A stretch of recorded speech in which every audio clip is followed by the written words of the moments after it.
नमस्ते विद्यार्थी मित्रों, गुड मॉर्निंग।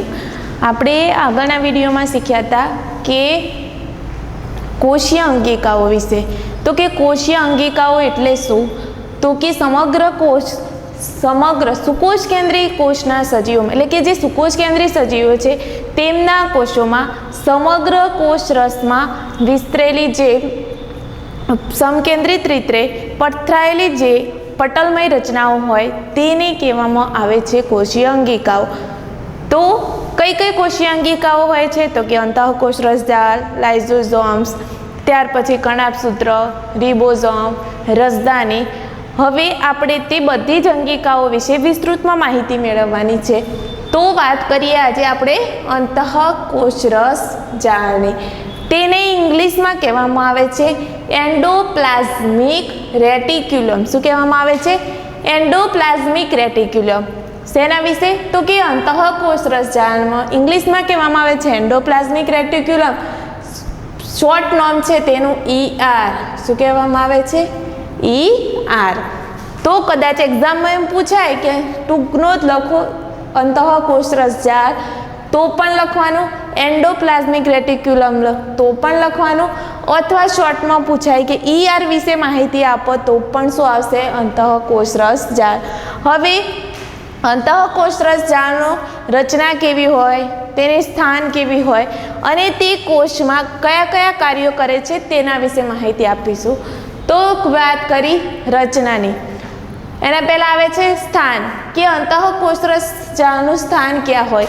તો કે જે સુકોષ કેન્દ્રીય સજીવ કે આદિકોષ કેન્દ્રમાં ના હોય તો આપણે કાલના વિડીયોમાં શીખી ગયા હતા કે આદિકોષ કેન્દ્રીય જે સજીવો છે તેમાં કોષીય અંગિકાઓનો શું જોવા મળે છે? અભાવ જોવા મળે છે। પણ જ્યારે કયામાં હાજર હોય? તો કે સુકોષ કેન્દ્રીય કોષ સજીવમાં। જ્યારે સુકોષ કેન્દ્રીય કોષમાં કોષીય અંગિકાઓ હોય તો સમગ્ર કોષ રસના અંતઃકોષ રસજાળનું સ્થાન શું? સુકોષ કેન્દ્રીય કોષના સમગ્ર કોષ રસના વિસ્તારમાં સમકેન્દ્રિત રીતે પથરાયેલી પટલમય રચના, તેને કહેવામાં આવે છે અંતઃકોષ રસજાળ। એટલે અંતઃકોષ રસજાળનું સ્થાન ક્યાં હોય? તો કે સુકોષ કેન્દ્રીય કોષના સમગ્ર કઈ જગ્યાએ? તો આ કોષ છે, કોષ રસ છે, તે વિસ્તારમાં સમકેન્દ્રિત રીતે પથરાયેલી પટલમય રચના। બીજું કહી શકીએ તે કે વિભિન્ન કોષોમાં એટલે કે બહુકોષી સજીવોનું શરીર કેવું હોય છે? તો કે એક કરતાં વધારે કોષોનું। એટલા માટે વિભિન્ન કોષોમાં અંતઃકોષ રસજાળની રચનામાં શું જોવા મળે છે? વિભિન્નતા જોવા મળે છે, વિવિધતા જોવા મળે છે। એટલે કે દરેક કોષોમાં અંતઃકોષ રસજાળની વિવિધતા જોવા મળશે, પણ તેનું એક સ્થાન એટલે કે તેની એક રચના કે તે હંમેશા કેવી રચનામાં હોય છે? જાળીરૂપ। કેવીમાં હોય છે? હંમેશા દરેક કોષોમાં તેની રચના હોય છે જાળીરૂપ તંત્રમય। હવે વાત કરીએ તો કે રચનાની, કે અંતઃકોષ રસજાળની રચના કેવી હોય છે?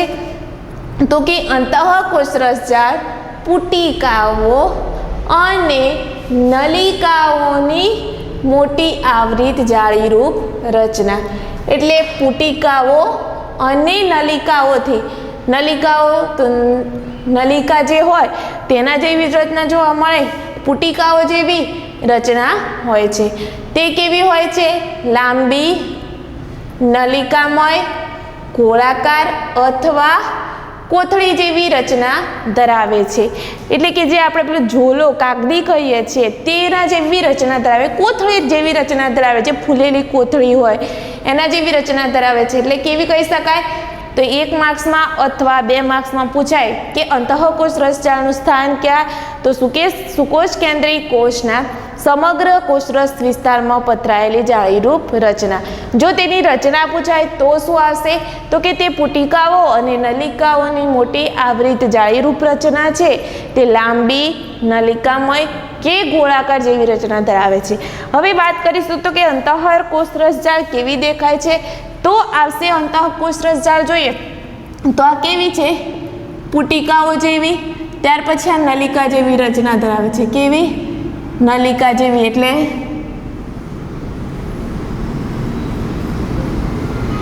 આવી થશે, નલિકામય રચના થાય। ત્યાર પછી ગોળાકાર તો આવશે આમ, સમગ્ર રીતે ગોળાકાર સ્વરૂપે પથરાયેલી હોય। પણ ત્યાર પછી તેની રચના કેવી દેખાય છે? કોથળી જેવી દેખાય છે। હવે વાત કરીએ તો કે જે કોષમાં આપણે એ શીખી ગયા કે તેમની રચના અને સ્થાન, પણ અંતઃકોષ રસજાળના કેટલા પ્રકાર છે? તો કે અંતઃકોષ રસજાળના 2 પ્રકાર હોય છે। એક વાત કરીએ ખરબચડી એ કણિકામય અંતઃકોષ રસજાળ, બીજી વાત કરીએ લીસી અંતઃકોષ રસજાળ। ખરબચડી જે કણિકામય અંતઃકોષ રસજાળ છે તેને કહેવામાં આવે છે રફ એન્ડોપ્લાઝમિક રેટિક્યુલમ। એટલે ખરબચડી એટલે ખબર જ છે તે શું થશે? રફ। જ્યારે અંતઃકોષ રસજાળ એટલે શું થશે? તો કે એન્ડોપ્લાઝમિક રેટિક્યુલમ। લીસી અંતઃકોષ રસજાળ એટલે શું થશે? સ્મૂથ। જ્યારે અંતઃકોષ રસજાળ એટલે શું થશે? Endoplasmic reticulum. જો ખરબચડી રફ ER અથવા સ્મૂથ ER બંને વચ્ચેનું શું પૂછાય છે? તફાવત। કેટલા માર્ક્સનું પૂછાઈ શકે છે? 2 માર્ક્સનું। કે અંતઃકોષ રસજાળના પ્રકાર કેટલા? 2। કયા કયા? તો કે ખરબચડી અંતઃકોષ રસજાળ, લીસી અંતઃકોષ રસજાળ। ખરબચડીને શું કહેવામાં આવે છે? તો કે રફ એન્ડોપ્લાઝમિક રેટિક્યુલમ। જ્યારે લીસી અંતઃકોષ રસજાળને શું કહેવામાં આવે છે? તો કે સ્મૂથ એન્ડોપ્લાઝમિક રેટિક્યુલમ। હવે જોઈએ તફાવત વિશે। તો કે જે ખરબચડી અંતઃકોષ રસજાળ છે તેની સપાટી ઉપર શું આવેલા છે? રિબોઝમ આવેલા હોય છે। શું આવેલું હોય? રીફો। આ કઈ છે? Rough endoplasmic. કઈ છે? Rough endoplasmic reticulum. એટલે તેની સપાટી ઉપર શું આવેલા હોય? રિબોઝમ્સ। શું આવેલું હોય છે? રિબોઝમ્સ આવેલા હોય છે। જ્યારે જે એન્ડોપ્લાઝમિક રેટિક્યુલમ પર રિબોઝમ્સ આવેલા હોતા નથી, એટલે શું હોય? ગેરહાજર હોય, તેને કહેવામાં આવે છે લીસી અંતઃકોષ રસજાળ। એટલે કે અહીંયા આ જે અંતઃકોષ રસજાળ છે તેના પર શું હોય? તો કે રિબોઝમ્સ હોય નહીં।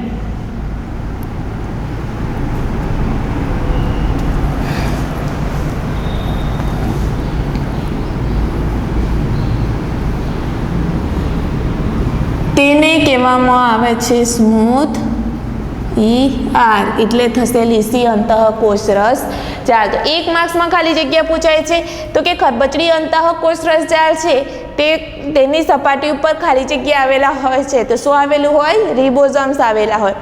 લીસી અંતઃકોષ રસજાળ પર ખાલી જગ્યાનો ગેરહાજર એટલે કે અભાવ જોવા મળે છે તો શું આવશે? રિબોઝમ્સ આવશે। ત્યાર પછી જે ખરબચડી અંતઃકોષ રસજાળ છે તે કોષરસમાં શેનું કાર્ય કરે છે? તો કે શેનું કાર્ય કરે? પ્રોટીન સંશ્લેષણનું કાર્ય કરે છે। તો કે અંતઃકોષ રસજાળમાં પ્રોટીન સંશ્લેષણનું કાર્ય કોણ કરે છે? અથવા 1 માર્ક્સનો ફરી એક પ્રશ્ન પૂછાઈ શકે કે કોષમાં પ્રોટીન સંશ્લેષણનું કાર્ય કોણ કરે છે? તો જવાબ આવશે ખરબચડી કણિકામય અંતઃકોષ રસજાળ, એટલે કે રફ એન્ડોપ્લાઝમિક રેટિક્યુલમ। જ્યારે બીજું આવે કે કોષમાં લિપિડ તથા સ્ટીરોઇડનું સંશ્લેષણ કોણ કરે છે? તો જવાબ આવશે લીસી અંતઃકોષ રસજાળ, એટલે કે સ્મૂથ એન્ડોપ્લાઝમિક રેટિક્યુલમ। પ્રોટીન સંશ્લેષણ માટે આવશે રફ, એટલે કે ખરબચડી અંતઃકોષ રસજાળ।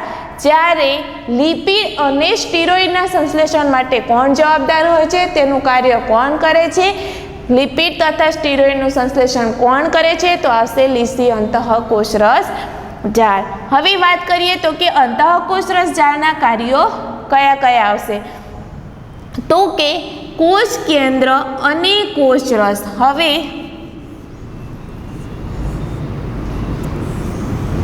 કોષ છે, કોષ કેન્દ્ર છે,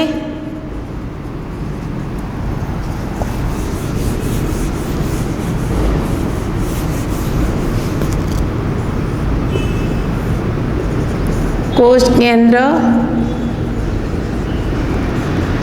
કોષરસ પટલ અને કોષરસ. તો શું આવશે? કોષ કેન્દ્ર અને આ જે કોષરસ છે તે વચ્ચે, એટલે કોષરસ વચ્ચે કે કોષરસના વિવિધ પ્રદેશોમાં જે દ્રવ્યોનું વહન થાય છે, એટલે કોષરસ હોય. હવે આ કોષ કેન્દ્ર છે અને આ શું છે તો કે કોષરસ છે.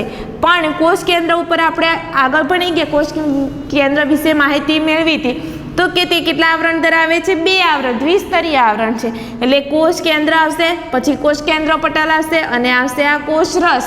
તો આ જે કોષરસ છે અને કોષ કેન્દ્ર વચ્ચે જે દ્રવ્યોનું વહન થાય છે, CO2 અથવા O2 જેવા જે દ્રવ્યોનું વહન થાય છે, તે દ્રવ્યોના વહનના માર્ગ તરીકે કોણ ઉપયોગી છે? અંતઃકોષરસ જાળ. ત્યાર પછી બીજું કાર્ય આવશે કે કોષના કાર્ય માટે. હવે આ જે દરેક જે કોષરસ જે છે તેમાં કોષીય અંગિકાઓ હોય અને જ્યારે આપણું સજીવ જટિલ છે, આપણું શરીર જટિલ રચના ધરાવે છે, તે જટિલ રચના ધરાવે તો જટિલ કાર્યો કરવા પડે. તો તે જટિલ કાર્યો કરવા માટે પ્રોટીન અને લિપિડનું નિર્માણ કોણ કરે છે? અંતઃકોષરસ જાળ. એટલે કે કેટલાક પ્રોટીન અને લિપિડ શું કરશે તો કે આ જે કોષરસ પટલ છે તે કોષરસ પટલના બંધારણમાં ઉપયોગી થશે. અને જ્યારે કેટલાક, હવે આપણું સજીવ શરીર કેટલી જટિલ રચના ધરાવે, વિવિધ રાસાયણિક પ્રક્રિયાઓ માટે, એટલે કે જ્યારે આપણે ખોરાક ખાઈએ છીએ તે ખોરાકનું પાચન કરવા માટે અથવા આપણે કોઈ પણ કાર્યો કરવા માટે ઉર્જાની જરૂર છે, પણ તે સરળ ખોરાકમાં રૂપાંતર કરવા માટે આપણે શેની જરૂર પડે છે? તો કે આપણા શરીરમાં ઉર્જા માટે કેટલાક ઉત્સેચકો અને અંતઃસ્રાવોની જરૂર હોય છે. તો તે ઉત્સેચક અને અંતઃસ્રાવો તરીકે કાર્ય કોણ કરે છે? અંતઃકોષરસ જાળ. એટલે કે તે આપણા કોષમાં જેટલા આવશ્યક છે કોણ તો કે પ્રોટીન અને લિપિડ, તેનું નિર્માણ કરે છે. જ્યારે લિપિડ અને પ્રોટીનનું નિર્માણ કરે તો શેના માટે ઉપયોગી હોય છે? કોષરસ બંધારણ માટે. હવે આગળ શું થશે તો કે કેટલાક ઉત્સેચક અને અંતઃસ્રાવો તરીકે કાર્ય કરે છે કોણ? અંતઃકોષરસ જાળ. બીજું કે કેટલીક કોષમાં કેટલીક જૈવ રાસાયણિક પ્રવૃત્તિઓ થાય છે. શું થાય છે? જૈવ રાસાયણિક પ્રવૃત્તિઓ થાય છે. તે જૈવ રાસાયણિક પ્રવૃત્તિઓ માટે અંતઃકોષરસ જાળ શું કરે છે? કોષરસીય બંધારણીય સપાટી પૂરી પાડે. એટલે કે આ જે કોષમાં જૈવ રાસાયણિક પ્રવૃત્તિઓ થાય છે તે કોષમાં શું કરે તો કે કોષને કોઈ પણ કાર્ય કરવું હોય, સજીવને કોઈ પણ કાર્ય કરવું હોય તો તેને કોષ જરૂરી છે. અને તે કોષમાં શું હોવું જરૂરી છે તો કે કેટલીક જૈવ રાસાયણિક પ્રવૃત્તિઓ માટે અંતઃકોષરસ જાળ શું કરે છે તો કે કોષરસીય બંધારણીય સપાટી પૂરી પાડે છે. હવે વિચારીએ તો કે પૃષ્ઠવંશી જે પ્રાણીઓ હોય છે તેઓ પણ અંતઃકોષરસ જાળનો ઉપયોગ કરે છે. તો કઈ રીતના ઉપયોગ કરે છે તો કે પૃષ્ઠવંશી પ્રાણીઓના યકૃત કોષોમાં, કયા કોષો? યકૃત કોષોમાં કઈ અંતઃકોષરસ જાળ તો કે લીસી અંતઃકોષરસ જાળ ઘણા વિષારી દ્રવ્યો અને દવાઓને શું કરે છે? બિનવિષકારક બનાવવામાં અગત્યની ભૂમિકા ભજવે છે. એટલે કે પૃષ્ઠવંશી પ્રાણીઓમાં શું કરે તો કે પૃષ્ઠવંશી પ્રાણીઓના યકૃત કોષોમાં શું કરે? ઘણા બધા વિષારી દ્રવ્યો હોય છે, એટલે કે ઝેરી દ્રવ્યો હોય છે.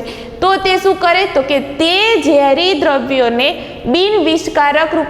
બિનવિષકારક બનાવવામાં તે ઉપયોગી છે, અગત્યનો ભાગ ભજવે છે. એટલે કે પૃષ્ઠવંશી પ્રાણીઓમાં શું કરે છે તો કે જેટલા બી પૃષ્ઠવંશી પ્રાણીઓ છે તેમાં શું હશે તો કે ઘણા બધા ઝેરી દ્રવ્યો હશે અને તે ઝેરી પદાર્થોને બિનવિષકારક બનાવી દે છે. કોણ બનાવે છે? તે બિનવિષકારક બનાવવામાં કોણ મહત્વની ભૂમિકા ભજવે છે તો કે લીસી અંતઃકોષરસ જાળ. હવે આ પ્રશ્ન 3 માર્ક્સમાં પૂછાય છે કે અંતઃકોષરસ જાળનું સ્થાન, રચના, તેના પ્રકાર અને કાર્યો જણાવો.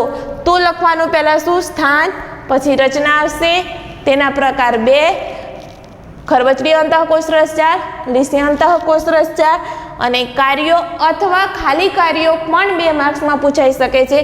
તો કે અંતઃકોષ રસજાળના કાર્યો જણાવો. હવે આપણે બીજી અંગિકા આગળના વિડીયોમાં ભણીશું. Thank you. આભાર.